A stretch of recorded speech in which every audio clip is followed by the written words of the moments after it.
So I just got through recording this video, and now I'm going to record it again because my microphone wasn't charged and it wasn't recording.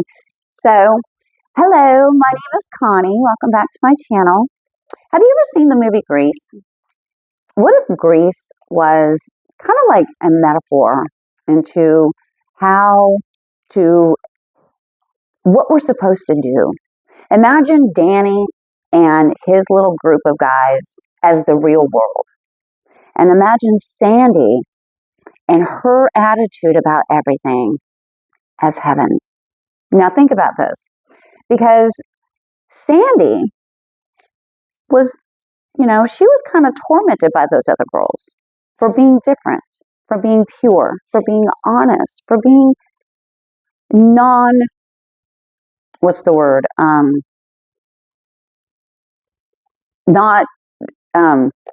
oh my gosh, I can't even think of the word right now. She didn't sleep around. I don't know what the word I'm thinking of. Danny, on the other hand, was accepted by his friends because he was mean to people, because he treated people poorly, because he said mean things to people. Well, that's what the world does. The world accepts you when you're mean to somebody. The world accepts you when you turn your back on others. The world accepts you when you say mean things about somebody who doesn't deserve it. Danny and Sandy had two totally different opinions about their time at the beach. Sandy saw Danny for who he was. When Danny got back in front of his friends, he changed. His personality changed. His whole demeanor changed towards her. Why? Pride? Ego? Kind of sound familiar?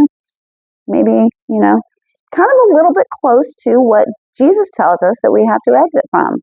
Pride and ego.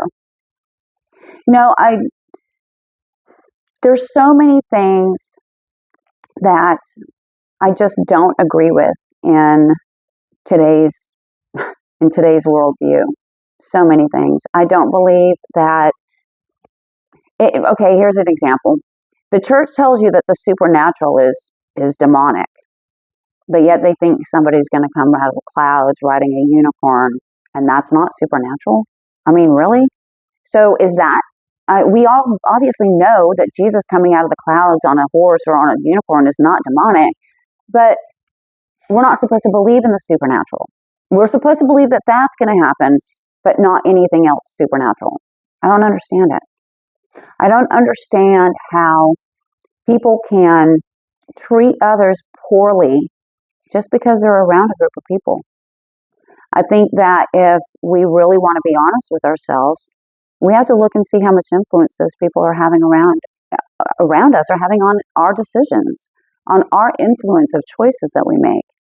Do you make a choice from your own judgment, or do you listen from input from other people around you? Personally, I go within and I listen to what God's telling me, and I've done that pretty much my whole life. There are lots of times that I did not listen to his guidance, and it has gotten me in situations that I've had to find my way out of. He's always helped me find my way out, but I still didn't need to be in those situations, and had I listened to him, I wouldn't have been. But he gives us the opportunity to make mistakes. He doesn't hold it against us. When Jesus found the woman, the adulterer, and she was in the middle of a group of people who were going to be stoning her, he asked every one of them, "If any one of you is without sin, let you be the first one to cast stones." Why? Because he knew we lived in a sinful world. This woman made a mistake.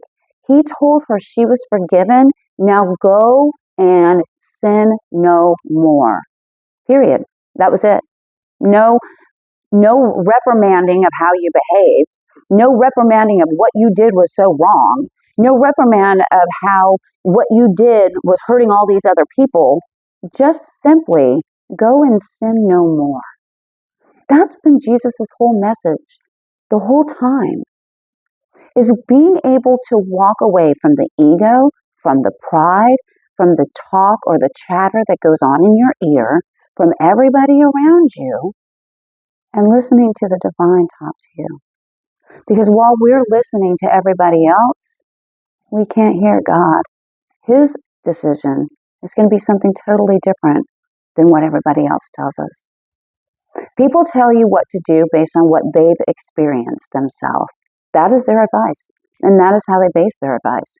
They don't base it off of what God says, because then everybody would actually be doing the right thing. They actually base their advice off of how they've been treated in a similar situation. We can't do that.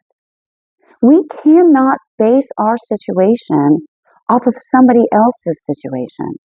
We can't base how we feel about somebody or determine how we feel about somebody if we're listening to everybody else tell us how we should feel. We need to start standing up for who we are. We are part of the I am. And when we realize that, we can let all of this other noise drown in the background. Step aside, step out, step away from the pride, from the ego, from the anger, from the violence, from the naysayers. And that's what Jesus did, and that's what he told his disciples.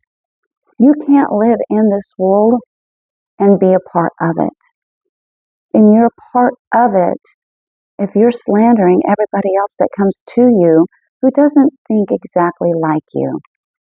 Have compassion for them. Have understanding that they're hurt. Have understanding that they've gone through something that they haven't been able to process yet. They're not as far along in their spiritual journey as you are. Don't begrudge them. Don't hold contempt over them. People have to have an opportunity to grow. And when we don't give them that opportunity, they can't grow. As spiritual leaders, we are the ones who offer forgiveness to those who have offended us. It helps you keep in direct connection with the divine, and it helps you maintain love in your heart. Your thoughts are what drive us nuts. Drive you nuts, drive me nuts, drives everybody nuts. When you can get out of your own thoughts and out of your own set pattern of way of thinking, you can start listening to what God's telling you. You guys, I hope this helped, and please like and subscribe. Bye.